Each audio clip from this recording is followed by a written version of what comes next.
Hello, welcome to Radical Acceptance. Good morning, good afternoon, depending on where you live. Boy, do we have a great show coming up for you, and I'm so happy we can spark your day with Christopher Salem. Those of you who do not know Christopher, he is going to tell us a little bit about him, and then we're going to just delve right into it. So, Chris, thank you for being here. Jeff, thank you so much. It is an honor to be on this show because as you and I have had conversations in the past, I'm a big advocate of what you're doing on your show. And I'm a business executive coach. I'm also a professional keynote speaker and a business advisor. And I've dedicated my life, helping businesses and business people really understand the importance of how we think differently that can impact everything that we do in our business. And that starts with the mindset. And regardless if we have, any mental health issues in the past, how we can use that to our advantage. Because I know for certain that was me, and I love helping people to really begin to see how we can think and the possibilities in our mind, how it can transform everything that we do in our businesses and to make great impact in the world. Well, again, it sounds great. And this is how I want to start it out, because I think my listeners or our listeners know that I've been challenged for 15 years as a person with bipolar.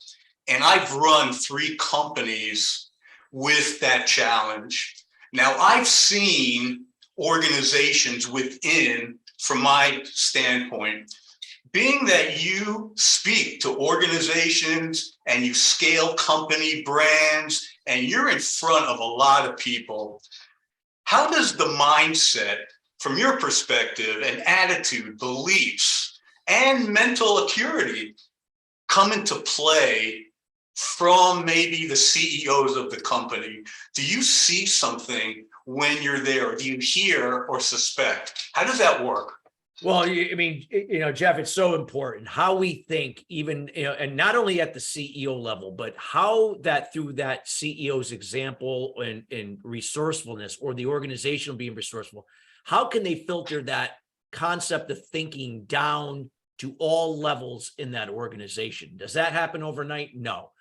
But what it is that how we think is so powerful, because how we think in a different way, in this case, in the moment, in the present moment, not in the past and the future, where fear resides. And where fear resides in the past and future triggers levels of stress, anxiety, feeling overwhelmed. It triggers limiting beliefs from our past that will then impact all the very things that we're looking to do in a business, and how we make decisions, our confidence levels, how we take calculated risks, how we take action. It can minimize that. And when we can begin to understand how we think differently, shifting away from the past and the future into the moment, and shifting away from expectations tied to outcomes to now thinking in the moment, trusting the process of controlling what we can, letting go of what we can't, we can learn now to be that. And when we can be that, we then become it. And when we become it, then we begin to do things differently. And then we begin to have different and better results. So the way the mind looks at the way we think differently is we don't see challenges and obstacles and setbacks as a bad thing. We see it as a blessing, an opportunity that we can grow and expand as a result of it. So we see it happening for us in the moment, not to us as the victim or as an excuse. And just think, if collectively, if our people are doing that together on different levels, how that can transform what they can be to become and do as an organization, and really make a difference and an impact in their industry, whatever that may be. Well, that's a great explanation. So let me ask you this.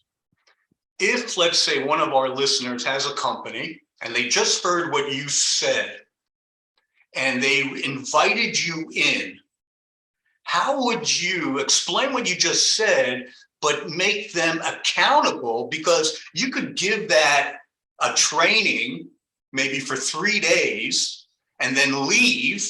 But once you leave, Right out the door, they go back to reality. And that's what I want the listeners to understand.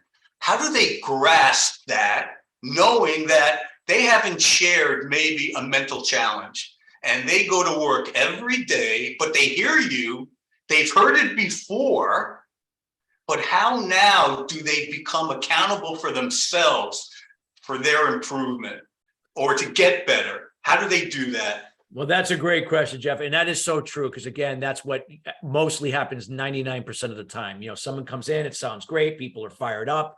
And then, they go home, they come back the next day and they go right back to what they default, right back to that fixed mindset, or operating from maybe certain things that are impacting them. If it's certain, it could be ADD, ADHD, bipolar, it could be various levels of something that could be impacting, how they think.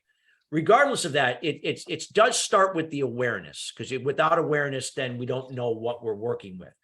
But what has to happen now is, how do we take, just like a process, how can we take that first step to do something that we haven't done before? We're not trying to build Rome overnight. We're looking at this as a process. And anytime you try to do everything all at once, it becomes overwhelming, and people will eventually fall off the wagon and then not get back on. They're going to go right back to what they're familiar with, even if it's not serving them. They go right back. So one of the things that I always find is that an organization has to commit to the process. They have to see this as a long-term investment into their people, because they can't make people do what they like them to do. That's got to be on them. So you have to empower the people to do this for themselves, to see that their organization is giving them a gift to do something for themselves. But the only way it's going to help them is if they take advantage of the resources and begin to work it themselves. And that's going to mean that they have to be accountable. Now, how can they be accountable? They can be accountable through the team that they're on. Maybe they hold a huddle every morning for 5 or 10 minutes so we can keep each other accountable. Maybe it's once or twice a week. Maybe they can join an accountability group and they can do this up for themselves, because this isn't only that they're doing this for their role and duties in what they do at that company, but it's going to impact everything they do in their personal life as well. This is a gift that will keep on giving through your example and resourcefulness to your family members as you make this transition. But it starts with doing one thing at a time. Perhaps saying, okay, if you've never done this, but yet that will help you, including other things you'll add to help you move away from limiting beliefs, from past and future thinking into the moment. Start there and just do that for the first week. And then we're going to get together and talk about what's your experience? What happened? What are you feeling? Well, you may not be feeling anything. You might be feeling this, but that's okay. You're going to do it again for the following week.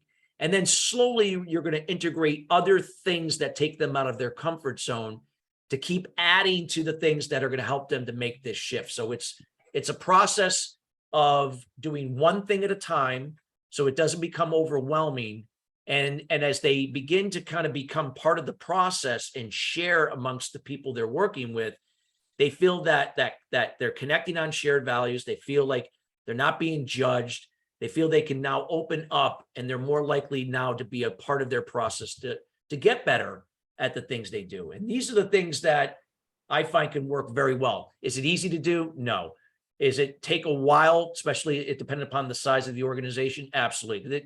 If it's a big company, it could take a while. It could take a few, 2 or 3, 4 years to see the full benefits.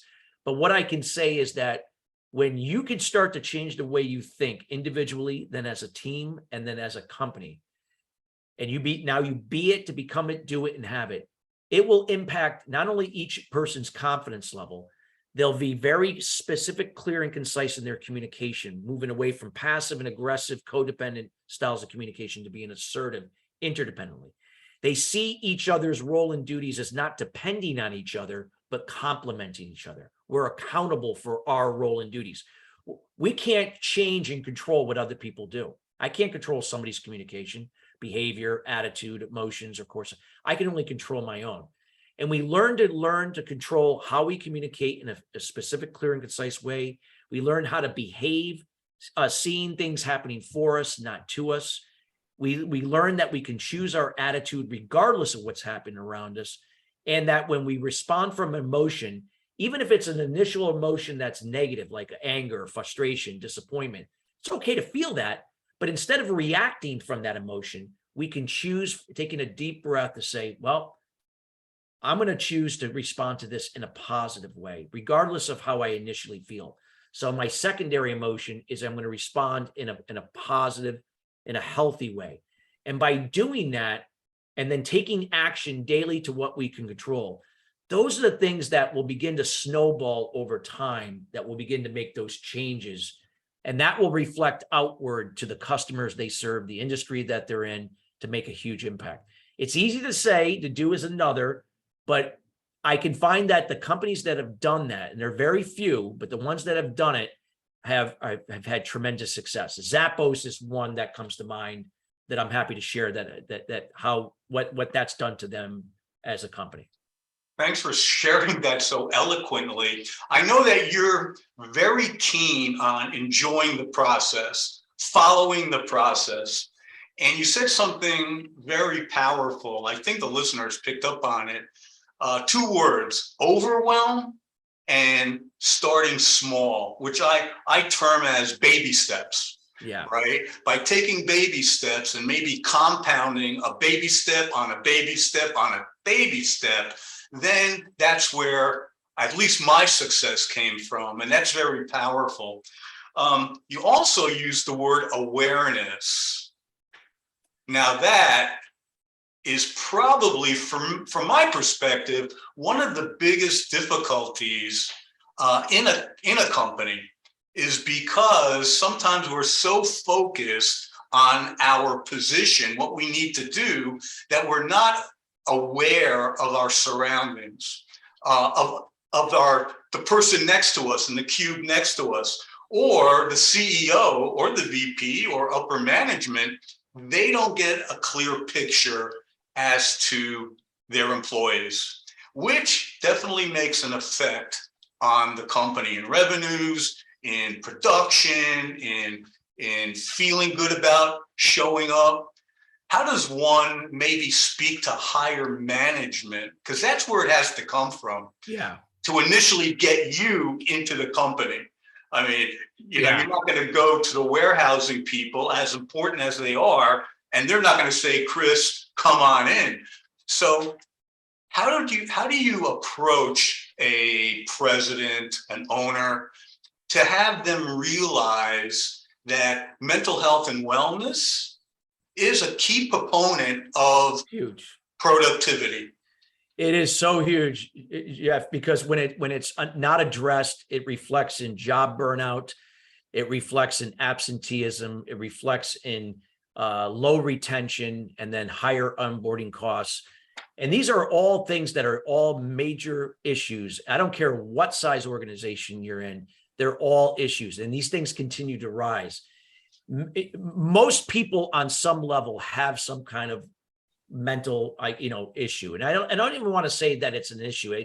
It's just something that what it is that whatever is happening in that person, it's playing to the negative side of their capabilities and what they do on the job, rather than the positive side. So somebody like myself, who was born with ADHD.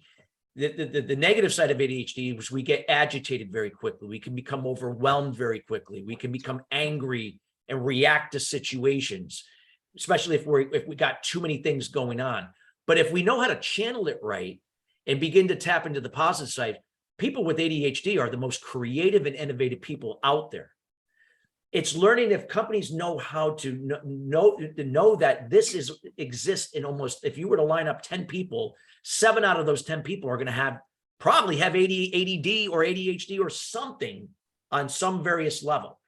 But not that we have to know that specifically, but just knowing as a whole, if we can address those areas by providing resources through our EAP or even outside of our EAP, and not only to create the awareness, but better yet, how can we now start to provide programs that can help people to feel safe, vulnerable, not being judged, that they can tap into this, either if it's anonymously where no one knows, or if they feel comfortable, we can do it together so we can begin to work on ourselves.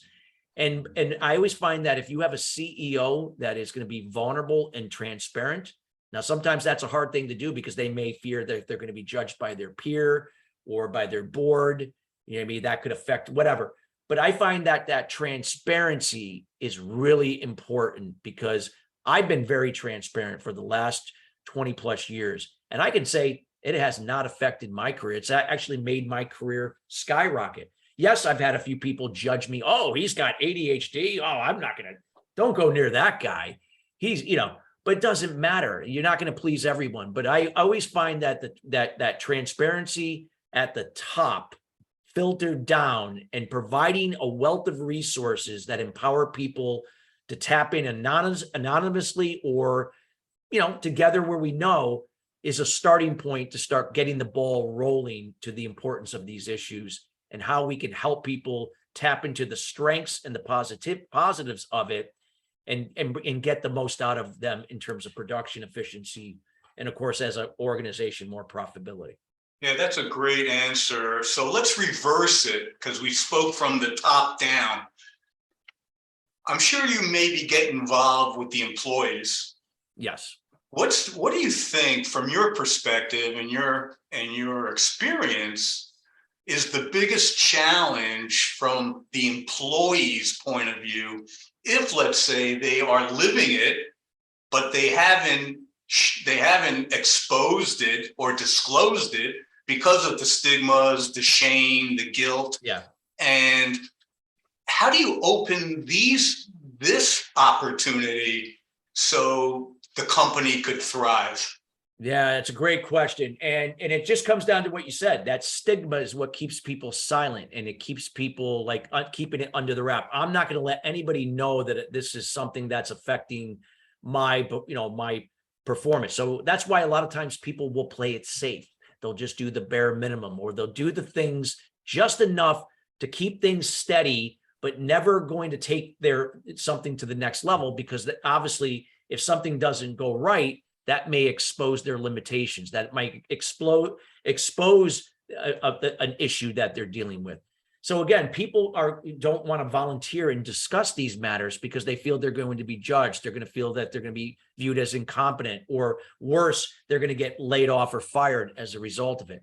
So that the organization has got to create a culture where people feel safe, not in a way that keeps them stagnant and stuck, but in a way that encourages them to be transparent, that if you do have something, it's okay. Here's some resources you could tap into that could help you to be more productive, more efficient. Maybe there is something going on that's affecting that, and it's not your fault. It's just the way it is. Maybe it's something chemically off, and it can be adjusted through whether if it's therapy or developing a daily routine, or maybe there is some medication that you're going to have to take, or any combination thereof. But these resources that they don't feel like the stigma has to keep them isolated, that they can tap into these things where no one has to know, and nobody does have to know through the EAP. It's anonymous. But I'm not saying that the EAP is the answer in itself. It's a starting point, but yet bringing in other resources that go into more depth, more into the process, can be highly beneficial to get more productivity at the individual, team, and organizational levels. To really, so it's got to start with that transparency down to really dispel that stigma, so people feel they can open up and at least anonymously tap into this information or share with the supervisor. I never told you this, but I have this condition and it may be impacting me here, and this is why you've been frustrated with me in certain areas. It's not because I don't care or that I'm not capable. And I just find that transparency it helps to solve problems and work in creating solutions around these things that are happening to bring out the best. You just answered my next question. From the employee standpoint, to go to their supervisor and with that fear and disclosing in a very diplomatic way that they are going through some conditions, but they want the supervisor to understand. Now, that's a very courageous thing to do from the employee's standpoint. if you had to give or say something to our listeners, because they may be in that position, Yeah. not that they should go like tomorrow or on Monday and go right to their supervisor. They have to think about it, maybe practice it. How would you encourage them to do that? Would it be maybe going to talk to your therapist, talk to your doctors first, or go to somebody, a loving family member? How would you suggest? I would say that it's a lot of times it can't hurt to be with a doctor or a family member and stuff like that. But I always find that, again, people are always trying to protect themselves from being judged or critiqued. So those are the very people that they wouldn't go to, just because of that fear of. But sometimes it could be a complete stranger. It could be someone that has no emotional or physical connection to that person whatsoever. Like, for instance, I'll give you an example, Jeff. I've gone in, either I've done it directly or on the behalf of an employee assistance provider where they've hired me to come in. And the first thing I do when I talk about a mental health issue and how it ties into productivity and how we can build a thriving culture and all that stuff is I share something about myself. Something, not that I'm talking about myself, but that, hey, I got ADHD. And I'm up here sharing with you, and I didn't allow that to hold me down. I began to tap into the positives of it, and I learned certain things that allowed me to minimize or at least manage the negatives. And because of that discipline and consistency, I've been able to do that effectively over this time. And by doing that, it's somebody saying, oh my God, I don't know who this guy is. And he's telling us, he's just like an open book. And to some people, they may say, well, if he can do it, why can't I do it? I'm frustrated. I'm stuck. I'm not getting ahead. And maybe if I keep doing what I'm doing, I'm not going to go anywhere. I'm going to keep, it's going to keep repeating itself. So that light bulb could go off if you had a room of 30 people, maybe 4 or 5 people do something with it. The other 25 are not ready yet still. It might be the next go around. You have another awareness session, and then finally the light bulb might go off. So everything's a process. Everyone's going to do, people are going to do it on their time. And then and the reality is there are going to be some people that will just never do it. They'll never find the courage to do it. And it's just, it is what it is. I like that you said you're sharing your story. The story is very powerful. And, you raised your hand and said, I have ADHD. And then you may have given your down story first. Oh, yes. You give your down story and then you uplift it by saying something, but I became resourceful. I became resilient. I became vulnerable. I became radically accepting the fact, and I did a lot of things with it. And that is that's a TED talk right there. The up story, the down story, and how you align yourself. I just want to switch gears a little bit here. You had authored a book called Mastering Your Inner Critic, Resolve the Root Cause. I read that title. I didn't read the book, but I do exactly what you just said. I go around New Jersey speaking to universities, colleges, K through 12, corporations, and I tell my story. The inner critic. Can you talk about that a little bit? Sure, I'd be happy to. Yeah, the inner critic is, that voice inside of us. Think of it as your inner child from when you were either a little boy, a little girl, whatever that may be. And it's usually speaking from a place of lack. It's speaking from what we call your self-limiting beliefs. And your limiting beliefs are forged during your child development years. Oftentimes things that we observe subconsciously or unconsciously from when we're growing up. Usually it's by what we observe in a parent or parents. And we pick up, good things and bad things from our parents. And a lot of times we don't realize that whatever is not good, that could impact us in our experiences that we have growing up. We could have been bullied, or we bullied someone, we were bullied, or something happened, and all these things begin to shape up until when we become adults that impact our level of confidence, our self-esteem. They could affect our how we make decisions, how we take risks or not take risks, how we're busy but not productive, or we don't take the action we think we do. It impacts how we communicate, how we behave, our attitude, our emotions, where we react to things rather than respond to things in a favorable way. All of the above. So these limiting beliefs are powerful. So the inner critic is that inner voice that reinforces that every day, telling yourself that you're not capable. If they only knew that you don't know as much as that you project yourself to be, you're an imposter, whatever it's saying. But then again, there's what we call the inner champion, or you could call it whatever you like. I call it the inner champion, that voice that speaks from the opposite, that speaks from a place of clarity in the moment, knowing that you are perfect the way you are. It doesn't mean that you are perfect, but it just means that you're perfect the way you are, even with your ADHD, or if you have bipolar, if you have whatever, that we can adapt and find what we can maximize in any of those types of areas. And it's learning that, if I'm going to listen to my inner champion over my inner critic, then I got to either resolve the root cause to my limiting beliefs, and then find a place how I can shift my thinking away from the past and the future, where fear resides, that triggers those limiting beliefs, to being in the present moment where fear is reduced. And then we can be listening more to our inner champion. We're trusting the process of controlling what we can, letting go of what we can't. And that's not an easy thing to do, but through discipline and consistency every day, these are the things that will help us to, No, absolutely. I mean, it's not easy, but it does get easier. Oh, yes. It would over time. I've been doing it for 24 plus years, but I can tell you those first few years, it was hard. Okay. So I'm one of the listeners listening to this podcast. It's a lot of good stuff. I mean, I love that you're saying everything you're saying, but you know something, I need to do some work within myself besides, like, I have to maybe go out and get a book.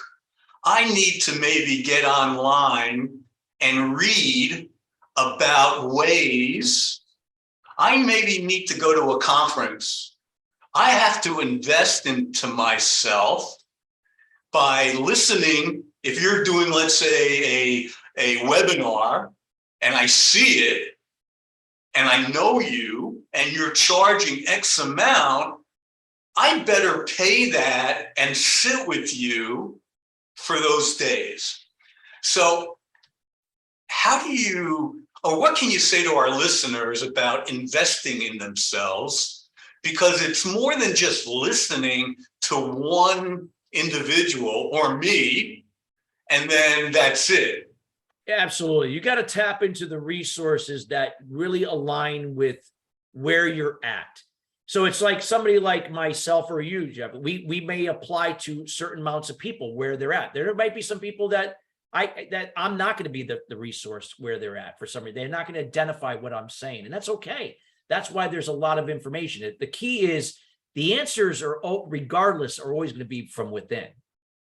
It's just the outside is going to create the awareness of how certain people did what they had to do in order to do these things. Now you get to choose to see, can I identify with that? And if I can, how can I go within to start, shedding and resolving the root cause of those limiting beliefs, reprogramming the way I think. So now I can think in the moment, not in the past and the future. These are the things that people have to learn how to do on their own. So I'm a big advocate of investing in yourself. There is no greater investment than you, because if you're operating on all cylinders, so to speak, you're going to have the capability now to take risks, maybe where that risk may not work out. But now the next one you do, it might make you a millionaire. You might move out of a job into starting your own business, and you won't have those regrets later on in life. You'll tap into your purpose. All of these things are possible when you invest in yourself. And that I believe is something that, even if you work for somebody, every organization encourages that. If that even means they're going to lose some people because they go on their own, so be it. You gave them a gift, you helped them, because what you give without expectation, you receive without resistance. It comes back, and somehow you're going to replace that person with another quality person that's going to step in and do what they got to do. So That's my philosophy on it. Investing in yourself is key, and tapping into the resources you identify with that will help you to, find the answers within yourself. That's how I'd like to maybe say that this is a great podcast, and we're coming down to the minute. Give us one quote that you live by and make good of. You make good of it. All right, I just said it, but I'll reinforce it again. But because I did it at the end there, give without expectation, receive without resistance. What that means is when you give without expectation, you're not tied to the expectation of the outcome. You're not doing it in a codependent way of pleasing and enabling people and now people are overstepping their boundaries to take from you. No, that's draining. You give without expectation from empathy and kindness, meaning that you be the example of your healthier side of you every day, and you be a resource to allow people to do for themselves. So by people observing what you're doing that's serving you, that impacts them in a positive way, is the greatest gift you can give someone. And when you could complement it with resources that will help them to help themselves, that is an interdependent way, a healthier way of helping people to grow into the healthier sides of themselves. Now, when you do that, when it comes back to you from somewhere else, as long as it serves you to serve others, you receive without resistance. Many people have a hard time receiving because of that lack of abundance mentality. And again, those limiting beliefs that they're not deserving. You receive it because not only are you receiving it for yourself, you're receiving it for other people that will soon be able to benefit from your example and resourceful. It's like a boomerang. It keeps going around and around and around and around. Wow. So it's great that we give to others, Yep. right? But we also have to understand it's okay to receive. And it's okay to receive as long as it serves you. I'm not saying if something doesn't serve you, you don't want to, but as long as if it serves you, and it's okay, because here's the thing, you can't truly help somebody else do your example unless you fill your own cup. A lot of people give to others from an empty cup, from codependency, and by pleasing and enabling. You have to serve yourself to healthily, in a healthy way, serve others. It's like the oxygen mask concept. What's the first thing that they'll tell you when an oxygen mask comes down on an airplane? You put the mask on yourself before you put it on your child. Right. Most people initially will think, oh, I got to put it on my child before I put it on me. Beautiful. I love this.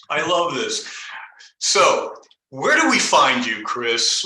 Christopher, where can somebody contact you and maybe make an appointment or get your book? Where do they go for that? Tell us. Thank you, Jeff, first for the honor to be on your show here today. The best place you can go is check out my website at ChristopherSalem.com. I was giving the email there for a minute. ChristopherSalem.com. That'll give you information about the things that we do for business executive coaching or business mindset coaching and so on. And then how we work with companies as well as individuals, and also for speaking opportunities. As I speak at industry events around the world, around many different topics in that area. You could also reach out to me on my email at chris@ChristopherSalem.com, or let's connect on LinkedIn. I'm usually on LinkedIn mostly, even though I'm on Facebook as well and Instagram, but those will be the best places to reach out and connect. Yeah, I love your Facebook. I mean, I listen to a lot of your interviews with Daniel Gomez. I mean, it's incredible. You guys are all over the place. I mean, seriously, you do some great work. And I'm really honored that you came on. I want to thank not only you, but our listeners for tuning in. Everything that Chris had given me will be in the show notes with a little description where you can get a hold of him. And I just want to say thank you to him and the listeners. Until our next show, have a great weekend. It is a Friday here in New Jersey.